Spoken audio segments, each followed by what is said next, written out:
আমার দেশে যাকে বিয়ে করেছে, আমার দেশের কালচার, তার সাথে গোটা জীবন কাটাবার জন্য সে নিয়ত করে চলতে থাকে।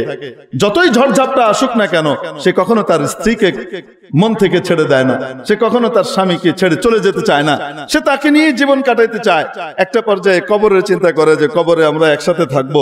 দিন যত বাড়ে, শরীরের দুর্বলতা, শারীরিক দুর্বলতা যত আসতে থাকে, শরীর যত দুর্বল হয়, তাদের মন তত স্ট্রং হতে থাকে। শারীরিক ক্ষমতা যত কমতে থাকে, তাদের ভালোবাসা আর মহব্বত তত বাড়তে থাকে। অবাস্তব না বাস্তব? দেখবেন বুড়া আর বুড়ির মাঝখানে কি মহব্বত, ও কল্পনাই করতে পারবেন না। বৃদ্ধ নিবাসে বাবা মারা গেছে, আর ওখান থেকে কর্তৃপক্ষ ফোন করেছে ছেলের কাছে, তোমার বাবা মারা গেছেন, তুমি কি করো? এসে শেষকৃত্যে অংশ নাও, তার ফিউনারালে অংশ নাও, কাফন দাফনে আসো, তুমি দেখো। ছেলে ওখান থেকে ফোনে বলছে, আমি অনেক বিজি, আমি আসতে পারবো না, এত সময় নাই, তোমরা যা করার করে ফেলো, বিলটা পাঠিয়ে দিও, টাকা তোমাদের কাছে পৌঁছে যাবে। আমরা গর্বিত যে আলহামদুলিল্লাহ আমরা বাংলাদেশ। আমাদের কালচার ওদের থেকে, মানবিক কালচার অনেক উন্নত, লোক দেখানো কালচার নয়। পাখি একটা ঠ্যাং ভেঙে গেছে, সেই পাখির জন্য ওরে বাপরে বাপ, পাখির খেদমতের জন্য দৌড়াদৌড়ি, ডলার খরচ করে, এই সেই করে তাকে কিভাবে ভালো করবে। আর ইরাকের ভিতরে বোম্বিং করে লক্ষ লক্ষ মানুষ হত্যা করছে, ইসরায়েলকে সাহায্য করে ফিলিস্তিনে লক্ষ লক্ষ হাজার হাজার মানুষ এবং নারী শিশুকে হত্যা করছে। ঠিক কি ঠিক না? এই টাইপের ভড়ং মার্কা ভদ্রতা আমার এই দেশে নাই। এই ব্যর্থ জাতিসংঘের সুপারিশে যে শিক্ষা ব্যবস্থা প্রণয়ন করা হবে, সেই শিক্ষা ব্যবস্থা দিয়ে, সেই কারিকুলাম দিয়ে কোন সফল বাঙালি জাতি তৈরি হবে না, একটা ব্যর্থ অথর্ব জাতি তৈরি হবে, এছাড়া আর কিছু হবে না। ঠিক ঠিক সত্যের মশালবাহী প্রিয় মনীষীদের পাপড়ি টিভি। الله وكفى وسلام على عباده الذين اصطفى أما بعد فأعوذ بالله من الشيطان الرجيم بسم الله الرحمن الرحيم الرحمن علم القرآن خلق الإنسان علمه البيان صدق الله مولانا العظيم। ঐতিহ্যবাহী জামিয়া ইসলামিয়া আরাবিয়া ওরফে বলিয়ারপুর মাদ্রাসার উদ্যোগে আয়োজিত আজকের এই বার্ষিক ইসলামী মহাসম্মেলনের সর্বজন শ্রদ্ধেয় সম্মানিত সভাপতি মহোদয়, উপস্থিত জাতির বিবেক, ওয়াজিবুল ইহতারাম হাদারাতে উলামায়ে কেরাম, ভবিষ্যৎ ওয়ারাসাতুল আম্বিয়া, আজিজ তালাবা, ধর্মপ্রাণ ধর্মভীরু সর্বস্তরের তাওহীদি জনতা, পর্দার আড়ালের পরম শ্রদ্ধেয়া মা ও বোনেরা, প্রিয় উপস্থিতি, আপনাদের সামনে মহাগ্রন্থ আল কোরআনুল কারীমের অতি পরিচিত সূরা সূরাতুর রহমানের প্রথম চারখানা আয়াতে কারিমা তিলাওয়াত করা হয়েছে। দুনিয়াতে মানুষ কখনো অবনতি চায় না, উন্নতি চায়। মানুষ ধ্বংস চায় না, লয় চায় না, ক্ষয় চায় না, বেঁচে থাকতে চায়, প্রবৃদ্ধি চায়। এজন্য আপনি দেখবেন একটা বাচ্চা, তাকে যখন আপনি কোলে নেবেন, ছোট্ট বাচ্চা, তাকে দেখবেন সে পা দিয়ে আপনার বুকে এভাবে পা দিয়ে দিয়ে উপরে উঠতে চায়। তার নেচার এবং স্বভাবের ভিতরে আল্লাহ তাআলা উপরে ওঠা, উন্নতির দিকে যাওয়া, উপরের দিকে যাওয়ার একটা মানসিকতা দিয়ে রেখেছেন। মুআজ্জাজ হাজরিন, প্রত্যেক জাতি চায় সভ্য হতে, ভদ্র হতে, উন্নত হতে। একটি জাতি, একটি সমাজ উন্নত হবার জন্য শিক্ষা ব্যবস্থা প্রণয়ন করে এবং সেই শিক্ষা ব্যবস্থা দিয়ে, সেই শিক্ষা দিয়ে গোটা সমাজকে, গোটা জাতিকে উন্নত করে। মুআজ্জাজ হাজরিন, একটি জাতির উন্নতি বলতে কি বোঝায়? তার ইনফ্রাস্ট্রাকচারাল ডেভেলপমেন্ট বা অবকাঠামোগত উন্নয়ন, এই উন্নয়নকে কখনো মানুষের উন্নয়ন বলা যায় না। এটা হলো বস্তুর উন্নয়ন, বস্তুর উন্নতি। রাস্তা খুব চমৎকার হলো, তেলতেলে হলো, রাস্তার উন্নতি। ব্রিজ কালভার্ট তৈরি হলো, রাস্তার উন্নতি, বস্তুর উন্নতি। বড় বৈজ্ঞানিক উৎকর্ষ সাধিত হলো, বিজ্ঞানের বড় আবিষ্কার হলো, বস্তুর উন্নতি। এটা মানুষের উন্নতি নয়। মানুষের উন্নতি হলো তার মানবতা মনুষ্যত্বের উৎকর্ষ সাধন, মানবতা মনুষ্যত্বের উন্নতি, তার আচার ব্যবহার, আখলাক, চারিত্র মাধুরীর উন্নতি। এটাকে বলা হয় মানুষের উন্নতি। নতুবা আপনি দেখেন অবকাঠামোগত উন্নয়ন অথবা বিজ্ঞানের উন্নয়ন, এটার মাধ্যমেই যদি কোনো মানুষকে, কোনো জাতিকে, কোনো সমাজকে উন্নত বলতে হয়, এটার মাধ্যমে যদি কোনো জাতিকে সভ্য আর ভদ্র বলতে হয়,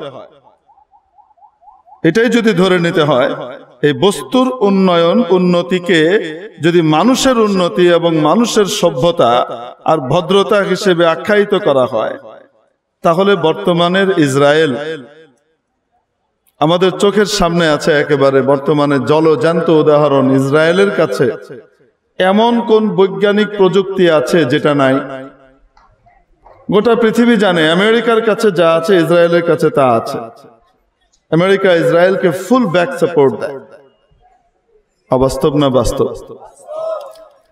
ইসরায়েলের কাছে বৈজ্ঞানিক সরঞ্জামাদের এবং বড় বড় দামি দামি বস্তুর কোনো অভাব নাই, দামি অস্ত্র শস্ত্রের কোনো অভাব নাই, অত্যাধুনিক প্রযুক্তি সব তার কাছে আছে, ইলেকট্রনিক ইকুইপমেন্ট, এমনি ভাবে অন্যান্য ইকুইপমেন্ট গুলো তার কাছে আছে।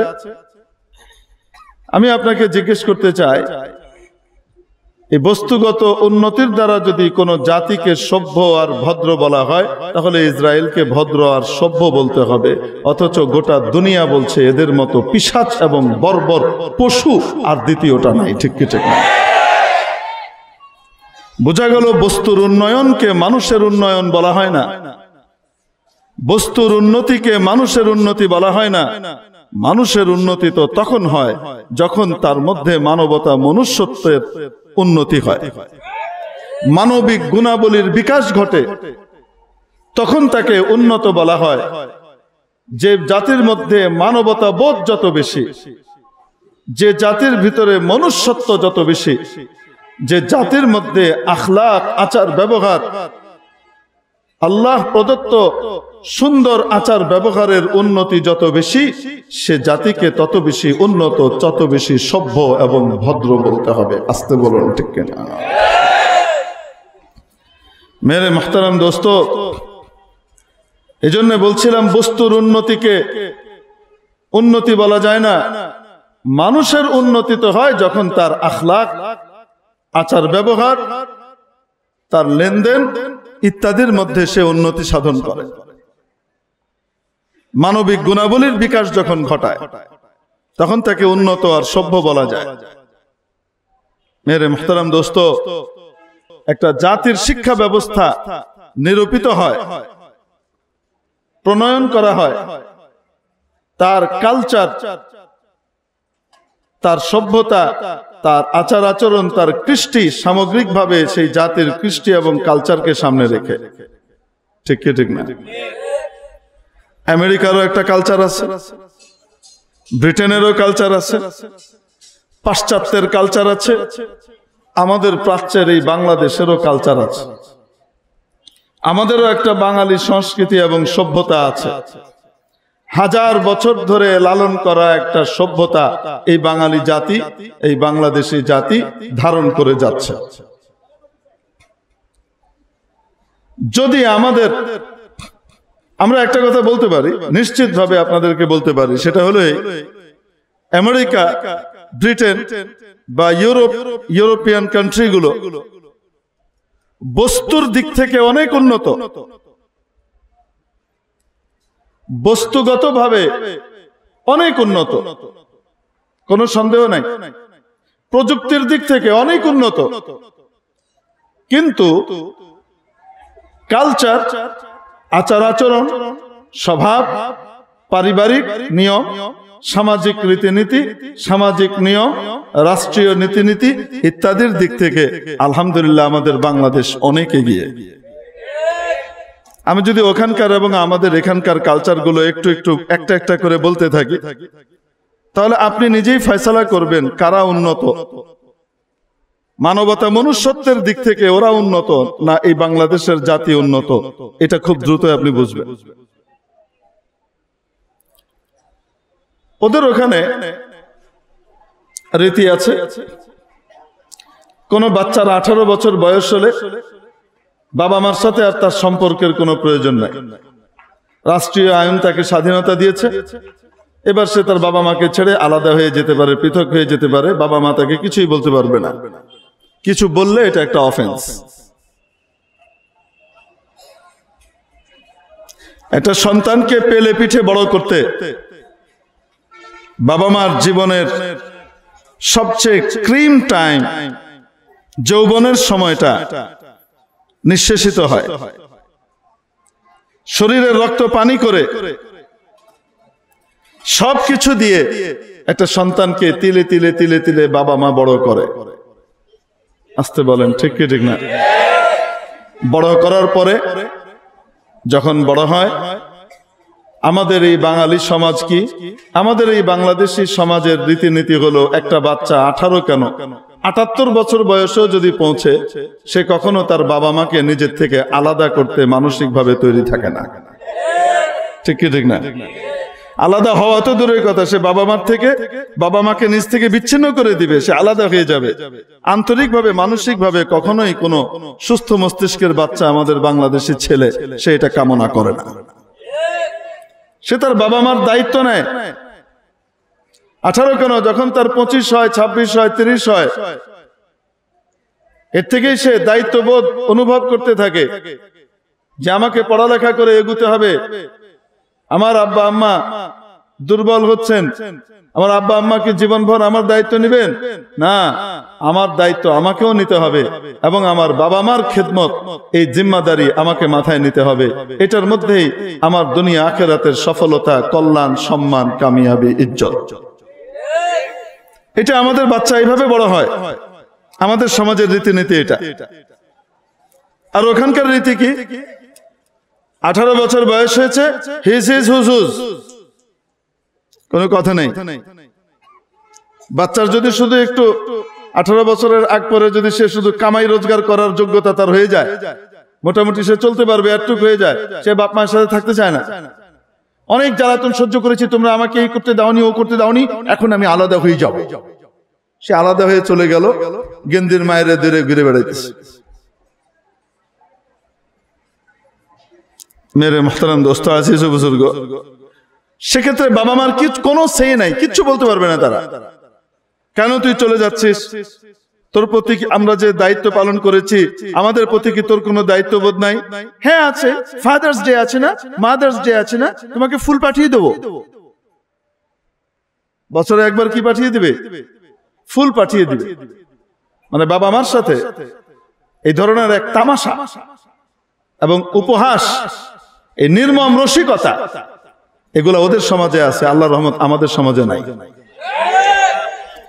আলহামদুলিল্লাহ আমাদের এখানে একটা বাচ্চা তার বাবা মাকে 365 দিনই তার বাবা দিবস, তার জন্য মা দিবস মনে করে। 365 দিনই সে তার বাবা মার খেদমত করাকে নিজের জন্য গৌরবের মনে করে। 365 দিনই তার বাবা মার সেবা করার মধ্যে সে ইহকাল এবং পরকালের মুক্তি, কল্যাণ, সফলতা, কামিয়াবির চাবিকাঠি খুঁজে পায়। অবাস্তব না বাস্তব? আর ওখানে মাশাআল্লাহ 18 বছর বয়স হয়েছে, এখন হিস হিস হুজুর, তুমি তোমার, আমার আমার, আমি এখন স্বাধীন। আমাকে কেন আবার কি করতে হবে, তোমার অধীনে থাকতে হবে। কোন কালচারটা ভালো, ওদেরটা না আমাদেরটা? আসতে বলেন। আচ্ছা, ওদের কালচারের মিল কিসের সাথে আমি আপনাকে একটু উদাহরণ দিই। আমাদের দেশে দেখবেন ভাদ্র মাস এবং কার্তিক মাস আসলে বিশেষ একটা প্রাণীর বসন্তকাল আসে, তাদের চোখে রঙিন চশমা লাগে, যাহাই দেখে তাহাই ভালো লাগে। আশা করি সেই প্রাণীটাকে আপনারা চেনেন। ভাদ্র মাস এবং কার্তিক মাস আসলে তাদের বসন্তকাল আসে। বুঝাতে পারিনি মনে হয়?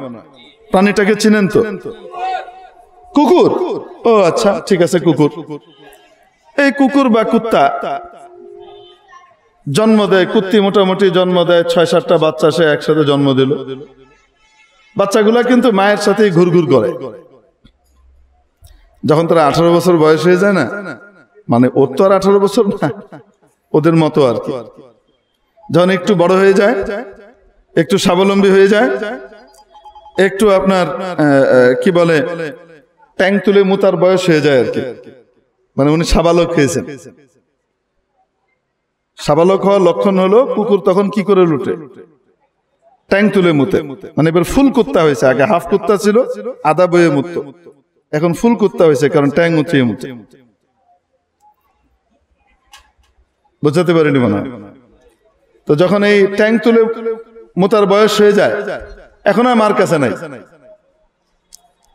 এখন সে মাকে বলে হিজ হিজ হুজ হুজ, তুমি তোমার আমি আমার, আলাদা হয়ে যাবে। এখন আর তার মায়ের ব্যাপারে কোনো দায়িত্ব তার নাই, যে কামাই টামাই করে এনে কিছু খাবার টাবার জড়ো করে এনে মায়ের মুখের সামনে দিবে, মা তুমি খাও, করে নাকি? বরং আরেকটু বড় হলে তারপরে মাথা মুথা আর ঠিক থাকে না, এটা কি মা না বোন না অন্য কেউ, সে কার্তিক মাসের আমল শুরু করে দেয়। বোঝাতে পারি নাই মনে হয়? এখন আর চিনে না, সে আলাদা হয়ে গেছে। এই যে সার্টেন একটা বয়স পৌঁছার পরে বাবা মা থেকে বিচ্ছিন্ন হয়ে যাওয়া, এটা কোনো মানুষের কালচার নয়, এটা জানোয়ারের কালচার, কুকুরের কালচার। এখন বলেন তো দেখি, ওদের এই কালচার ভালো না আমাদেরটা ভালো? এজন্য বলেছেন বস্তুর উন্নতির দিক থেকে তারা অনেক উন্নত, ডিজিটালাইজেশনের দিক থেকে তারা অনেক উন্নত, কিন্তু সব কিছু হলো বস্তু, এগুলো মানবতা মনুষ্যত্ব নয়। মানবতা মনুষ্যত্ব তো মানুষের স্বভাব চরিত্রে আচার আচরণে বিদ্যমান থাকে। ওটার উন্নতি হলো মানুষের উন্নতি, ওটার উন্নতি মানে জাতির উন্নতি। আজকে ভদ্রতার সংজ্ঞা চেঞ্জ হয়ে গেছে। আজকে আমাদের সমাজের ভিতরে কুরুচির শিকার হয়ে আমরা আমাদের রুচি নষ্ট করে ফেলে ভদ্রতার সংজ্ঞা চেঞ্জ করে ফেলেছি। ভদ্র মানে কি? যার কাছে পাত্তি আছে, টাকা পয়সা আছে, দামি গাড়ি বাড়ি আছে, তাকে আমরা খুব সভ্য খুব ভদ্র মনে করতে থাকি। আর যার কাছে টাকা পয়সা নাই, মানবিক দিক থেকে চূড়ান্ত পর্যায়ের উৎকর্ষ সাধিত হলেও তার মধ্য দিয়ে আমি কিন্তু তাকে ওই সম্মানটা দিতে চাই না, তাকে আমরা ভদ্র মনে করতে চাই না। বিয়ে শাদীর দিকে এই ভদ্র লোকটার দিকে তাকানো হয় না, যার হয়তো টাকা পয়সার একটু ঘাটতি আছে, কিন্তু আচার আখলাক আচার ব্যবহার সেগুলোর দিক থেকে অতুলনীয়। ওই কুত্তা মার্কা স্বভাবের পয়সাওয়ালাকে পিছন পিছন ঘুরতে থাকে তার সাথে আত্মীয়তা করবার জন্য। আমাদের দেশে এরকম মানুষের কমতি আছে, ঘাটতি আছে নাকি অনেক বেশি? এখন ভদ্রতার সভ্যতা, এটার অর্থই চেঞ্জ হয়ে গেছে। টাকা আছে তো সে ভদ্র, সে সভ্য সমাজের অধিকারী, সে অভিজাত এলাকায় থাকে। আর অভিজাত এলাকার একটা নাম দেওয়া হয়েছে, এই টাইপের লোকজন যেখানে বসবাস করে সেটা হলো অভিজাত এলাকা।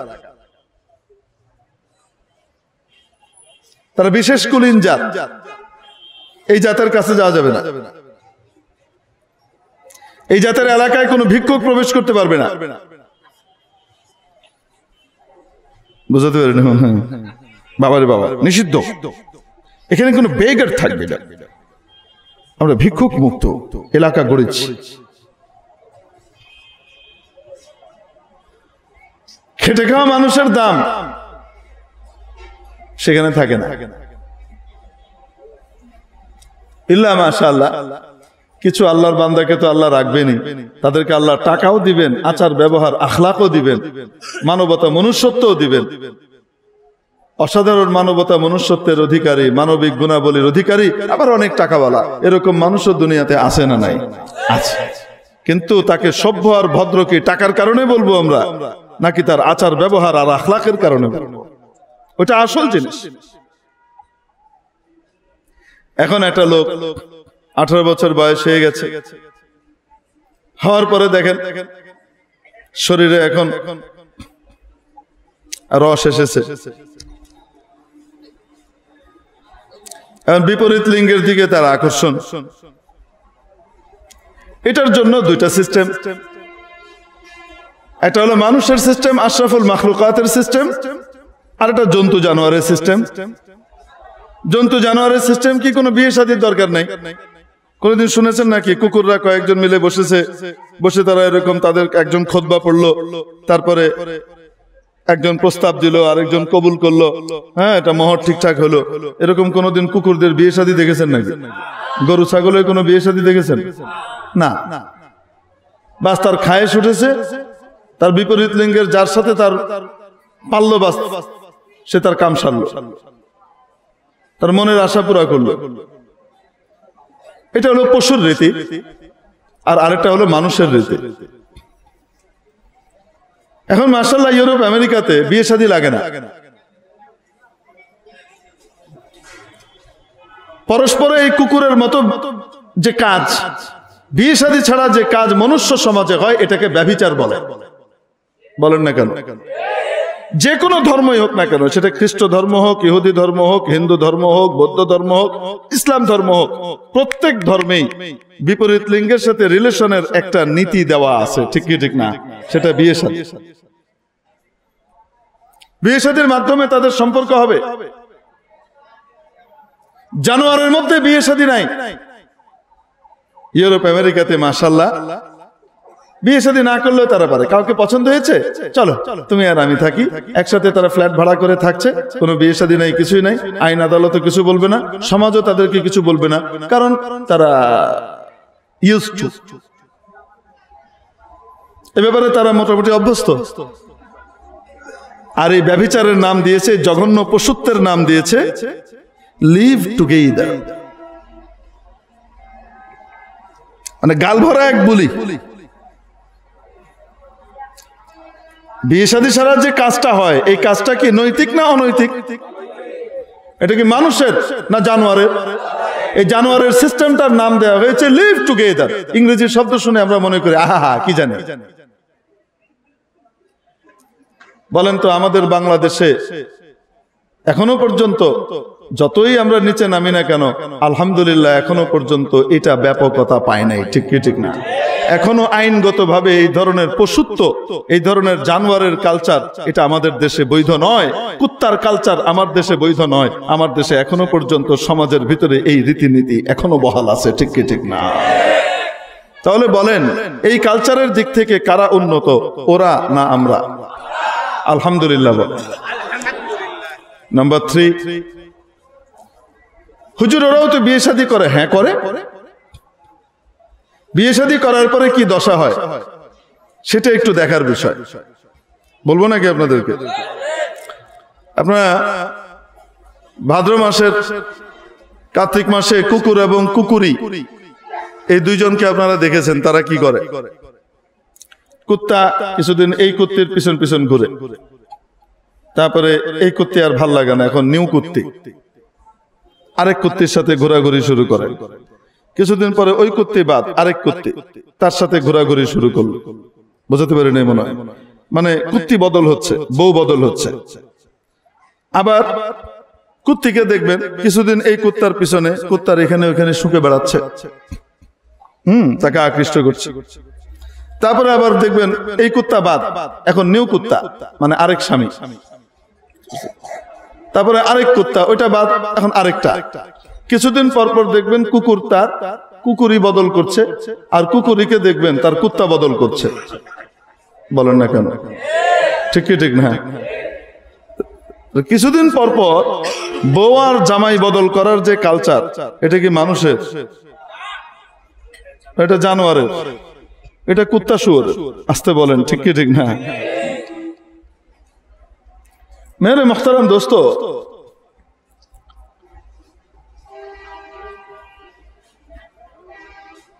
আমাদের এখানে কি আর ওদের ওখানে কি?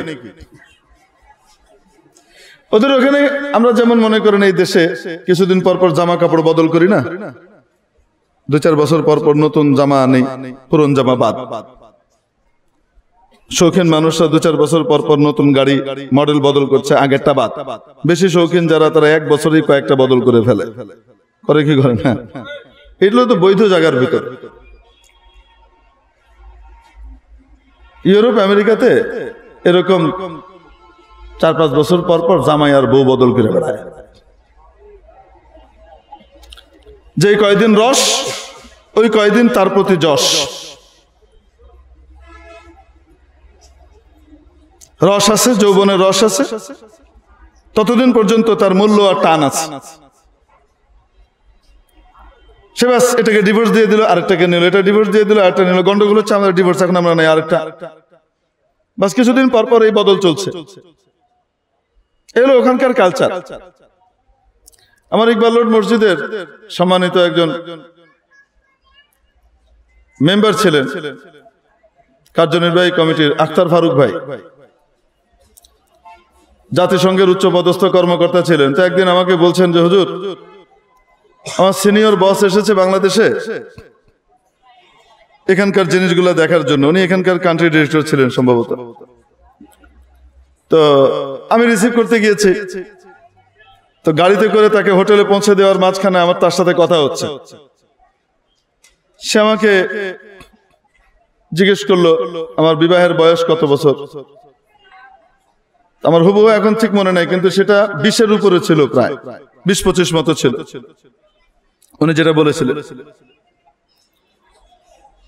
তো গালেবান 23 বছর বলেছিলেন, যে 23 বছর আমাদের বৈবাহিক জীবন। 23 বছর আগে বিয়ে করেছে। এখন ওই লোক জিজ্ঞেস করছে এটা কয় নম্বর? এটা মানে তুমি কত বছর আগে বিয়ে করেছো, এটা প্রথম কোশ্চেন। তো উনি বলেছেন যে 23 বছর আগে বিয়ে করেছে। এখন বলছে যে তোমার ওয়াইফ এখন আছে? হ্যাঁ আমার ওয়াইফ আছে। এটা কয় নম্বর? তুমি বলছেন কয় নম্বর মানে? মানে 23 বছর তো আর একটার সাথে থাকো নাই, তাই না? বদল করেছো, তো কয়টা বদল হয়ে এটা কয় নম্বরে এসে পৌঁছেছে? উনি বলছেন কয় নম্বর কিসের? আখতার ফারুক ভাই বলছেন কয় নম্বর কিসের? ওই যে যাকে বিয়ে করেছি সেই তো আছে, সারা জীবন তো সেই থাকবে। এই লোক চোখ কপালে তুলে বলছে স্ট্রেঞ্জ, মানে অদ্ভুত, এটা কি বলে? এক বউ নিয়ে তুমি 23 বছর কাটাই দিছো, এটা কোনো কথা? কি বলো তুমি? এটা তাদের কাছে একটা বিস্ময়ের বিষয় যে এক বউকে নিয়ে জীবন পার করে দিচ্ছে। ভাদুড়ে কুকুরের মতো কিছুদিন পর পর জামাই আর বউ বদল করে। এটা কালচার হলো ওদের। আর আমাদের এখানে আলহামদুলিল্লাহ যাকে বিয়ে করেছে তার সাথেই স্বপ্ন দেখতে থাকে সারা জীবন শেষ করে দিবে, কবরটা যেন পাশাপাশি হয়, এই কামনা এই তামান্না করতে থাকে। ঠিক কি ঠিক না? কবরও যেন পাশে থাকতে পারি, একসাথে থাকতে পারি, এটার জন্য জায়গা কিনে আমরা দুজন একসাথে থাকবো। এই হলো আমার দেশের কালচার। ফলাফল কি দেখেন? এটা ইসলামী কালচার, যেটা বললাম আল্লাহ রসুলের দেওয়া কালচার। এটা এই কালচার বাঙালি সংস্কৃতির ভিতরে মিশে যাবার কারণে কাদের বিনিময়ে, কাদের বরকতে? হযরত শাহজালাল ইয়ামানির জমিন, হযরত মুফতি ফাইজুল্লাহর জমিন, হযরত আল্লামা মুশাহিদ বয়ামপুরীর জমিন, শেখ আতহার আলী রহমতুল্লাহ আলাইহির জমিন, হযরত শেখ সন্দীপী রহমতুল্লাহ আলাইহির জমিন, শেখ উজানির জমিন, শেখ চরমনাইয়ের জমিন, বড় বড় আল্লাহওয়ালাদের জমিন। আল্লাহওয়ালাদের চোখের পানিতে এদেশের জমিন সিক্ত হয়েছে, এদেশের কালচার সমৃদ্ধ হয়েছে, যার কারণে তাদের ভিতরে মানবতা, মনুষ্যত্বের বিকাশ এখনো পর্যন্ত ঘটে চলেছে। আসতে বলুন ঠিক কি ঠিক না? আমরা স্বপ্ন দেখি আমরা আমার এই স্ত্রীকে নিয়ে সারা জীবন পার করব, আমার এই স্বামীকে নিয়ে সারা জীবন পার করব, এটাই দম্পতির স্বপ্ন থাকে। আসতে বলেন ঠিক কি ঠিক না? খুনসুটি হয়, লাগালাগি হয়, ঝগড়া হয়, এটা হয় সেটা হয়, মাঝে মাঝে মনে হয় আর জীবনে কথা বলবো না, কিন্তু একদিন দুই দিনও যায় না, তার আগে আবার হেসে গেলে কথাবার্তা শুরু হয়ে গেছে, আগের চেয়ে আরো বেশি মজা আর স্বাদ বেড়ে গেছে। ঠিক কি ঠিক না? চলতেছে, বৈচিত্র্য আসে। ওদের ওখানকার কি অবস্থা? এই যে কয়দিন পর পর জামাই আর বউ বদল হচ্ছে, তো যতদিন শরীরে রস আছে ততদিন তার চাহিদা আছে, যৌবনের ঠেলা যতদিন আছে ততদিন তার চাহিদা আছে। যখন এটা এই যে পৌঁছে যায় 50 বছর 55 বছরে পৌঁছে গেছে, কপালের ভিতরে ভাঁজ পড়ছে, চোখের চামড়াগুলো কেমন যেন কুঁচকে আসছে, শরীর কেমন ঢিলে হয়ে যাচ্ছে, রূপ লাবণ্যের ভিতরে ভাটা নেমেছে, যখন এই বয়স আসে তখন আর তার দায় দায়িত্ব নেওয়ার জন্য কেউ থাকে না। কারণ এখন তো আর রস নাই, এখন তো আর কি নাই, রস নাই, এখন আর দায় দায়িত্ব নেওয়ার কেউ নাই। আর ওই যে সন্তান, তাদের ওখানকার শিক্ষা ব্যবস্থায় শিক্ষিত হয়ে মাশাআল্লাহ সন্তান উচ্চ শিক্ষিত হয়ে বড় চাকরি বাকরি করছে, বাপ মাকে সাথে নিয়ে রাখবে, এই সমস্ত ভেজাল কে টানে? তাহলে কি করার? চলো ওল্ড হোম আছে, বৃদ্ধ নিবাসে তুমি গিয়ে থাকো, ওখানে খুব সুখে থাকবা, যে বৃদ্ধ নিবাসে ঠেলে দিয়ে আসি। জীবনের শেষ সময়টা যখন দুর্বলতা এসেছে, যখন আর শরীরের ভিতরে সেই চাহিদা রূপ লাবণ্য আর এখন নাই, যৌবনের সেই ক্ষমতা আর এখন নাই, এখন আর তার চাহিদা নাই, এখন তাকে ফেলে দেওয়া হচ্ছে একটা ভাগাড়ে। সেই ভাগাড়ের একটা সুন্দর আধুনিক চমৎকার নাম দেওয়া হয়েছে, সেই নাম হলো ওল্ড হোম, বৃদ্ধ নিবাস। এটা হলো মানুষের প্রয়োজনের বয়স যখন আসে, দুর্বলতার বয়স যখন আসে, তার সাথে নির্মম রসিকতার একটা চমৎকার নাম, এটার নাম হলো ওল্ড হোম, বৃদ্ধ নিবাস। এটা ভাগাড়ের ভিতরে ফেলে দিয়ে আসলো, থাকো এখানে, না সেখানে ছেলে মেয়ে আছে, না সেখানে নাতি নাতকর আছে, না দাদা দাদার ডাক শুনে, না নানা নানার ডাক শুনে, না নানি ডাক শুনে, না দাদি ডাক শুনে, না আব্বা আম্মার ডাক শুনে, ওখানে পড়ে থাকে, ছেলে মেয়ে আলাদা, নাতি নাতকর আলাদা। আর যদি বৃদ্ধ নিবাসে না যায় কেউ, তার নিজের বাড়িতে একা থাকতে থাকতে একটা পর্যায়ে লোনলি ফিল করতে করতে এমন ভাবে সে মানসিক ভাবে পর্যদস্ত হয়ে যায়, বিপর্যস্ত হয়, মানসিক বিপর্যয়ের শিকার হয়, যে জীবন থেকে মুক্তি পাবার জন্য রয়ে গেছে কোনো মতে, জীবনটাকে কোনো মতে এভাবে ঠেলে ঠুলে অভিনয় করে চালিয়ে দিচ্ছে। ঘরে তো আর কেউ নাই, ছেলে মেয়েও আলাদা, নাতি নাতকরও আলাদা, একা একা থাকছে বুড়া আর বুড়ি। বুড়া কোথাও গেছে বা বুড়ি কোথাও গেছে, কোন জায়গাতে কাজে গিয়েছে, বুড়া মরে পড়ে আছে, দেখার কেউ নাই। অনেক সময় এমনও হয় একা একা মরে পড়ে আছে। ওখানে তো আবার পাড়া প্রতিবেশীর খোঁজ খবর নেওয়া, এগুলা আবার পার্সোনাল বিষয়ে হস্তক্ষেপ মনে করা, ওই সময় তো বেশি ঘুষ করা যায় না, যার যার মতো শেষে আছে। তো কি পরিস্থিতি?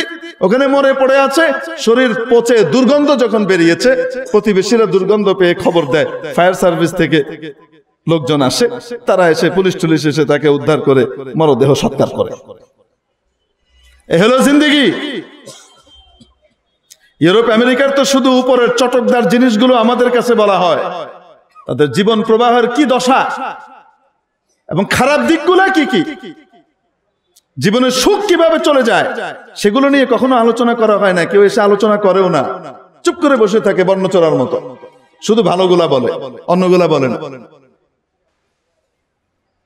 আমি যেটা বলছি এটা অবাস্তব না বাস্তব? জীবনের শেষে তার কেউ নাই, যতদিন তার শরীরে রস ছিল, যৌবন ছিল, রূপ লাবণ্য ছিল, ক্ষমতা ছিল, ততদিন তার বহুত চাহিদা ছিল। একের পর এক জামাই বদল হয়েছে, একের পর এক স্বামী বদল হয়েছে, একের পর এক বউ বদল হয়েছে।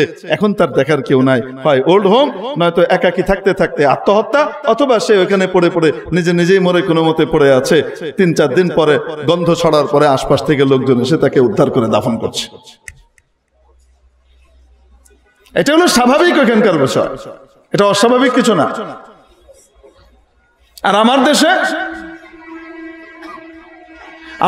যাকে বিয়ে করেছে, আমার দেশের কালচার, তার সাথে গোটা জীবন কাটাবার জন্য সে নিয়ত করে চলতে থাকে, যতই ঝড়ঝাপটা আসুক না কেন সে কখনো তার স্ত্রীকে মন থেকে ছেড়ে দেয় না, সে কখনো তার স্বামীকে ছেড়ে চলে যেতে চায় না, সে তাকে নিয়ে জীবন কাটাইতে চায়। একটা পর্যায়ে কবরের চিন্তা করে যে কবরে আমরা একসাথে থাকবো। দিন যত বাড়ে শরীরের দুর্বলতা, শারীরিক দুর্বলতা যত আসতে থাকে, শরীর যত দুর্বল হয় তাদের মন তত স্ট্রং হতে থাকে, শারীরিক ক্ষমতা যত কমতে থাকে তাদের ভালোবাসা আর মহব্বত তত বাড়তে থাকে। অবাস্তব না বাস্তব? দেখবেন বুড়া আর বুড়ির মাঝখানে কি মহব্বত, ও কল্পনাই করতে পারবেন না। একজন আরেকজনের জন্য একদম জান প্রাণ, মুখে প্রকাশ করবে না, কিন্তু সময়ে দেখবেন। একবারের ঘটনা আমার মনে পড়ে, মামার বাসায় আমরা গেলাম, আম্মা, খালাম্মা, আমরা সবাই গিয়েছি মামার বাসায়। তো মামার বাসায় নানি জান আছেন, আমি তখন ছোট বাচ্চা। তো নানাজান কাকরাইল মসজিদের মুকিম ছিলেন, তবলিগের ভিতরে জীবন উৎসর্গ করে দিয়েছেন। নানিজান থাকলে নানাজান আসেন, প্রায় আসেন, নানাজানের সাথে দেখা সাক্ষাৎ করেন, এখানে থাকেন, যান আসেন, এই আসা যাওয়ার ভিতরে থাকে। এখন দেখছি আমার নানিজান ধরেন দুপুরের পরে 2টা-2:30টার দিকে আমার নানিজান বসে বসে আল্লাহর কাছে আমার নানাজানের নামে বদদুয়া দিচ্ছে, বিচার দিচ্ছে। কি দিচ্ছে? এবং নেশাব পুরা করে বিচার দিচ্ছে। বিচার যে দিচ্ছে ফুল নেশাব পুরা করে দিচ্ছে। বলছে এই জাসু পাঠা আমার জীবনটাকে শেষ করে দিল, আল্লাহ তুমি বিচার করো। তোমার কাছে বিচার দিয়ে রাখলাম, রোজা মুখে বিচার দিলাম, আল্লাহ রমজান মাস এই জাসু পাঠার বিচার তুমি করো, আমার জীবনটা শেষ করে দিয়েছে। বুঝতে পারলেন? আমি তো খুব মর্মাহত হলাম, কারণ আমার নানি অত্যন্ত ভালো মানুষ, আর আমার নানা তো দুনিয়াতে যদি ভালো মানুষ কয়েকটা হাতে গুনে খুঁজে পাওয়া যায় তাদের ভিতরে একজন। মানুষের উপকারের জন্য নিজের জান দিয়ে দেওয়ার মতো মানুষ।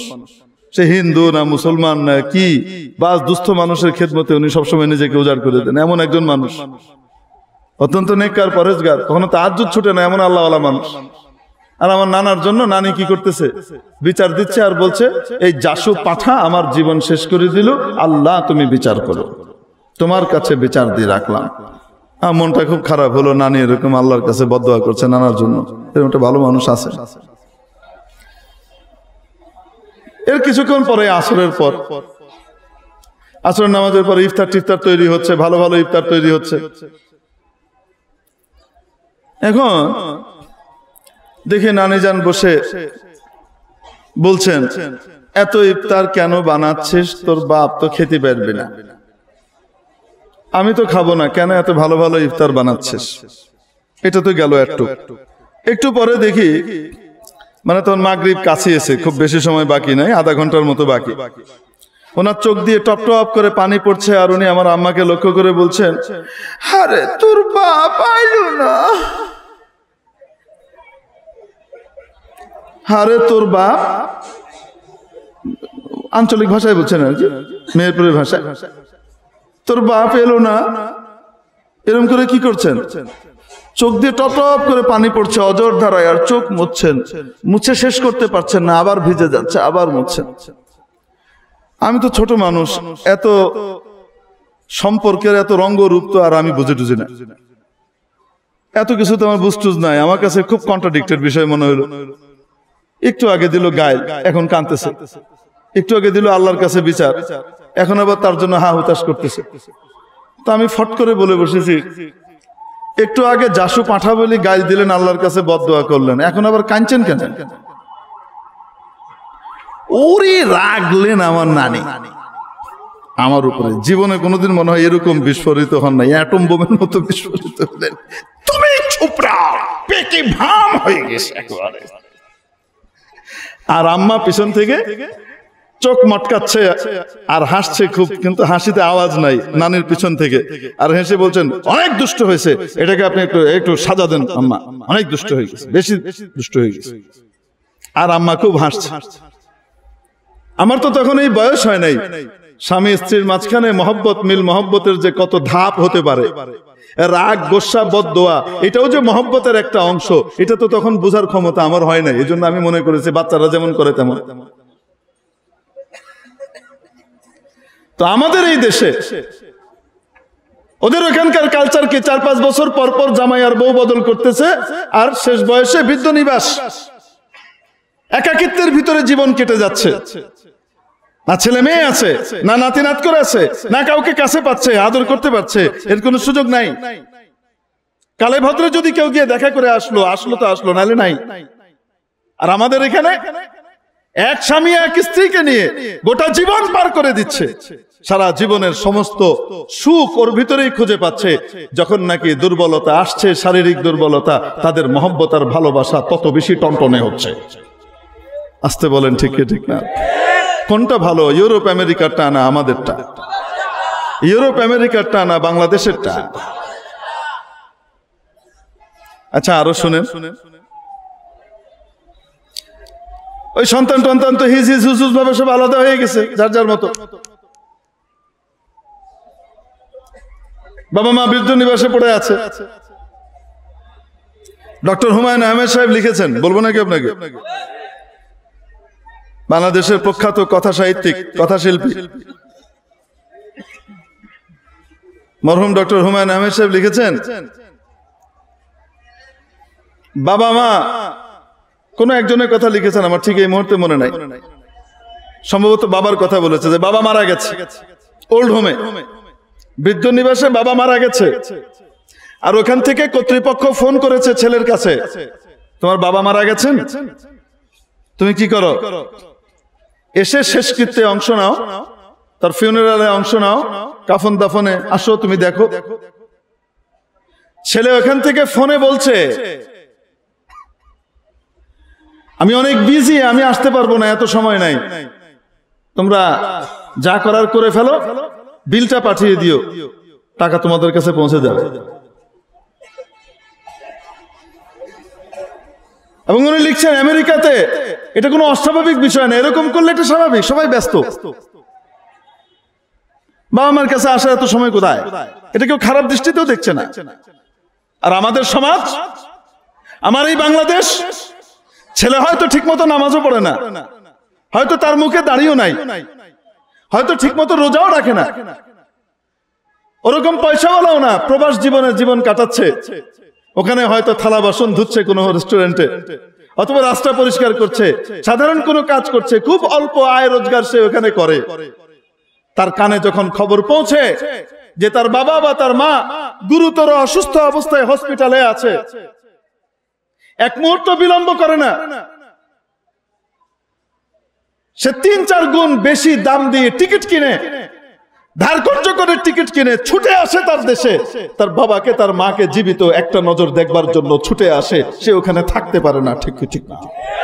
এটা আমার দেশ। কোন কালচার ভালো, ইউরোপ আমেরিকারটা না আমার বাংলাদেশেরটা? আসতে বলেন না কেন? কোনটা? আমরা গর্বিত যে আলহামদুলিল্লাহ আমরা বাংলাদেশ। আমাদের কালচার ওদের থেকে, মানবিক কালচার অনেক উন্নত, লোক দেখানো কালচার নয়। পাখি একটা ঠ্যাং ভেঙে গেছে, সেই পাখির জন্য ওরে বাপরে বাপ, পাখির খেদমতের জন্য দৌড়াদৌড়ি, ডলার খরচ করে, এই সেই করে তাকে কিভাবে ভালো করবে। আর ইরাকের ভিতরে বোম্বিং করে লক্ষ লক্ষ মানুষ হত্যা করছে, ইসরায়েলকে সাহায্য করে ফিলিস্তিনে লক্ষ লক্ষ হাজার হাজার মানুষ এবং নারী শিশুকে হত্যা করছে, ঠিক ঠিক না? এই টাইপের ভড়ং মার্কা ভদ্রতা আমার এই দেশে নাই।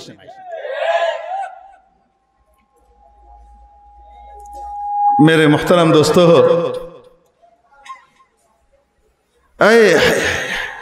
এজন্য বলছিলাম ওদের কালচারটা ভালো না, আমাদের কালচার ভালো। এটা তো বললাম পারিবারিক ভাবে।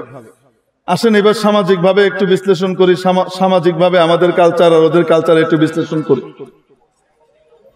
এই এক বিশ্লেষণ করতে গেলে ফজর হবে, যদি চলতে থাকে আমার আল্লাহর রহমতে, কারণ আমি ওনাদের ভিতর পর্যন্ত এতটুকু জানি যে আমার আল্লাহর রহমতে বলতে অসুবিধা নাই, একটা একটা করে।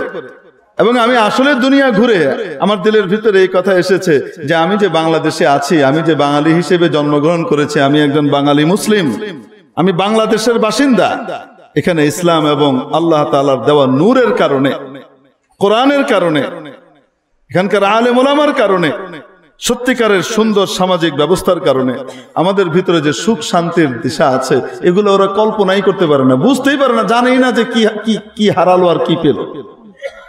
এই জন্য আমি গর্ববোধ করি যে আমি বাংলাদেশ, আলহামদুলিল্লাহ। কেউ তো হইনা আর আমি বুঝা হইনা, দেখা হইনা কইলাম আর কি, ঢাকাইয়া ভাষায় কইলাম। আচ্ছা আসেন একটু সামাজিক দিকে আলোকপাত করি। হুমায়ুন আহমেদ সাহেব লিখছেন ওনার বন্ধু ওনাকে দাওয়াত করেছে, তখন উনি ওখানে রিসার্চ করছেন, পিএইচডি করছেন। হুমায়ুন আহমেদ সাহেব লিখছেন যে ওনাকে ওনার বন্ধু দাওয়াত করলেন, দাওয়াত করে নিয়ে যাওয়ার পরে রেস্টুরেন্টে দাওয়াত করেছে, বাসায় দাওয়াত করতে তো আর পারে না, রেস্টুরেন্টে দাওয়াত করেছে, ওনার সাথে আরো অনেককেই দাওয়াত করেছে। উনি খুব খুশি যে সীমিত টাকার ভিতরে চলা লাগে, মন চাইলে অনেক দামি দামি খাবার খাওয়া যায় না। তো বন্ধু দাওয়াত করেছে যে রেস্টুরেন্টে, খুব দামি রেস্টুরেন্ট, তো সেখানে ভালো খাওয়া দাওয়া খাওয়া যাবে। এখন নিয়ে যাওয়ার পরে সেদে সেদে বন্ধু খাওয়াচ্ছে, হুমায়ুন এটা খাও, আরে এটা নাও না, এটা নাও, এটা নাও করে কি করছে, খাওয়াচ্ছে। বুফে না কিন্তু, মানে প্রত্যেকটা জিনিসের দাম আলাদা আলাদা। তো আমাদের এখানকার রীতি অনুযায়ী বলেন তো কি, মেহমান যদি কোনো হোটেলে নিয়ে, মেজবান যদি হোটেলে নিয়ে মেহমানদেরকে খাওয়ায়, তো সেটা টাকা কে দেয়? কয় না কয়, সেদে সেদে মেজবান তুলে তুলে খাওয়াইতেছে, এটা টাকা কে দেয়? মেহমান দেয় না মেজবান দেয়? এটা ফকিরের বাড়িতেও যদি কারো মেহমানদারি হয়, ফকিরও কোনো সময় মেহমানের কাছ থেকে টাকা নেয় না, ঠিক কি ঠিক না? আমাদের দেশে যে ভিক্ষা করে। এখন এসে বলেন আমি খুব খুশি, আমি খাচ্ছি, খুব মন ভরে খাচ্ছি। যাই হোক, খাওয়া দাওয়া শেষ, এখন দেখি যার যার মতো চলে যাচ্ছে, প্রত্যেকেই আস্তে আস্তে যাচ্ছে। তো আমিও চলে যেতে নিয়েছি। আমার বন্ধু আমাকে বলছে, হুমায়ুন তোমার বিল দিবে না? কি কয়, তুমি বিল দিবে না? উনি বলে কিসের বিল? তুমি যেগুলা খেলা, তোমার বিল দিবে না? তুমি বলেন তুমি না আমাকে দাওয়াত করলা, তা আমি আবার বিল দেবো কেন? আরে দাওয়াত করেছি মানে দাওয়াত করেছি বলে কি বিল আমি দিব নাকি? তুমি বিল তো তুমি দিবা, তুমি খাইছো তুমি দিবা। তো তুমি আমাকে দাওয়াত করে খাওয়ানোর কি অর্থ? এটা তো আমি নিজেই খাইতে পারতাম, তোমার দাওয়াতে খাইতে আসবো কেন? এই যে তোমাদেরকে একসাথে করে দিলাম, এটার জন্য আমাকে থ্যাঙ্কস জানাবে না? অসাধারণ কালচার, কি বলেন আপনারা? এরকম কালচার যদি আমাদের দেশে কোনো বেটা যদি মেহমানের কাছ থেকে পয়সা নেয়, আপনি তার গোষ্ঠীর সাথে আত্মীয়তা করবেন? আপনি কি করবেন? তারিকার ইতর কোথাকার, এই গোষ্ঠীর সাথে নিয়ে আত্মীয়তা করে, ঠিক কি ঠিক না? এখন বলেন তো দেখি সামাজিক ভাবে কোন কালচার উত্তম, ওদেরটা না আমাদেরটা? আলহামদুলিল্লাহ বলেন, আল্লাহ শুকর আদায় করেন। আমাদের এই কালচারটা, সংস্কৃতিটা গড়ে উঠেছে আমাদের দেশের সনাতন শিক্ষা ব্যবস্থার মাধ্যমে। আসতে বলেন, ঠিক কি ঠিক না? এখন এই শিক্ষা ব্যবস্থার মাধ্যমে যেটা আগে ছিল, মাঝখানে এখন তো একটা উদ্ভট টাইপের, উদ্ভট উটের পিঠে চলছে এদেশ, মানে এখানকার শিক্ষা মন্ত্রণালয় চলছে এক উদ্ভট উটের পিঠে চড়ে, বুঝতে পেরেছেন? তো এখানকার যে শিক্ষা ব্যবস্থা বর্তমানে হয়েছে এটা না, তার আগে কয়েকদিন আগে আরেকটা তৈরি হয়েছিল আবিষ্কার, ওটার নাম হলো সৃজনশীল প্রক্রিয়া। ওইটাও না, তার আগে যেটা ছিল সনাতন পদ্ধতি, যেই পদ্ধতিতে আমরা বঙ্গবন্ধু শেখ মুজিবুর রহমানের উপহার পেয়েছি, আমরা যেই পদ্ধতি দিয়ে আমাদের মাননীয় প্রধানমন্ত্রীকে পেয়েছি, আমাদের বড় বড় গবেষকদেরকে পেয়েছি, বড় বড় শিক্ষিতদেরকে পেয়েছি, যে সমস্ত শিক্ষিতরা এতটা উচ্চশিক্ষায় শিক্ষিত হয়েছে যে তাদেরকে ইউরোপ আমেরিকার বড় বড় ইউনিভার্সিটি, বড় বড় রিসার্চ সেন্টার এখান থেকে হায়ার করে নিয়ে যাচ্ছে, এবং তাদের সেখানে গবেষণাতে তারা অনেক চমকপ্রদ ভালো ভালো আবিষ্কার করে যাচ্ছেন, দক্ষতা দেখিয়ে যাচ্ছেন, ঠিক কি ঠিক না? আমি সেই শিক্ষা ব্যবস্থাটার কথা বলছি, বর্তমানেরটা না। এখন বলেন আমাকে, ওই শিক্ষা ব্যবস্থা দিয়ে আমাদের সমাজের ভিতরে এই রীতিনীতিগুলো তৈরি হয়েছিল, যে শিক্ষা ব্যবস্থার ভিতরে কোরআনের আলো মোটামুটি ভালোভাবে ছিল। ইসলাম ধর্ম শিক্ষা, নৈতিক শিক্ষার বিরাট একটা দখল ছিল। আসতে বলেন ঠিক কি ঠিক না?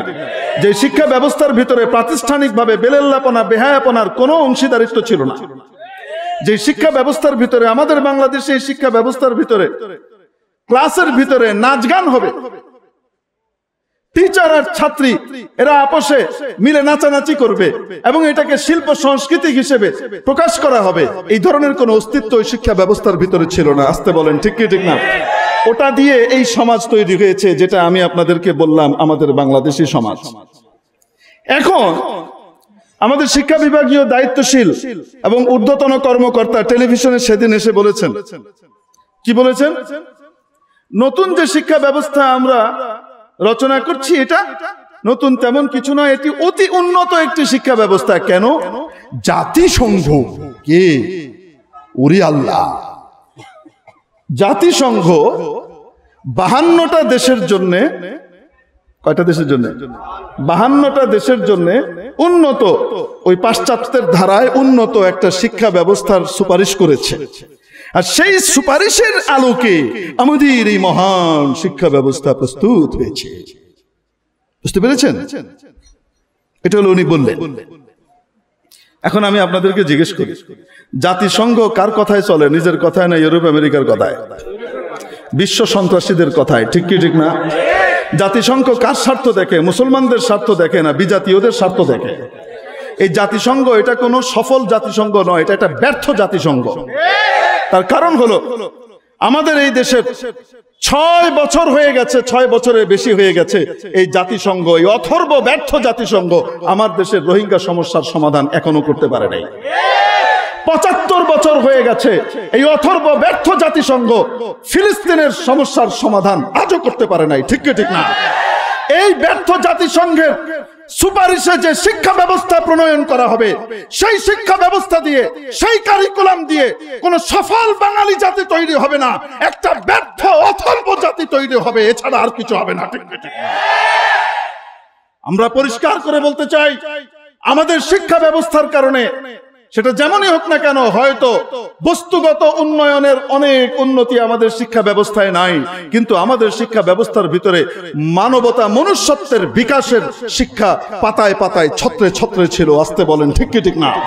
প্রত্যেক ক্লাসের বাংলা বই, ইংরেজি বইয়ের ভিতরে নবীজি মুহাম্মদ রাসূলুল্লাহ সাল্লাল্লাহু আলাইহি সাল্লামের, বিশ্ব মানবতার সত্যিকারের যিনি পরিত্রাণদাতা, সেই নবীজি মুহাম্মদ রাসূলুল্লাহ সাল্লাল্লাহু আলাইহি সাল্লামের কোনো না কোনো জীবনের একটা অংশ থাকতো। সিদ্দিক আকবর খলিফা হযরত আবু বকরের জীবনের অংশ থাকতো, হযরত ওমরের জীবনের অংশ থাকতো, হযরত ওসমানের জীবনের অংশ থাকতো, হযরত আলীর জীবনের অংশ থাকতো, হযরত হাসান হুসাইনের ইতিহাস থাকতো, ইসলামের গৌরবোজ্জ্বল ইতিহাস থাকতো।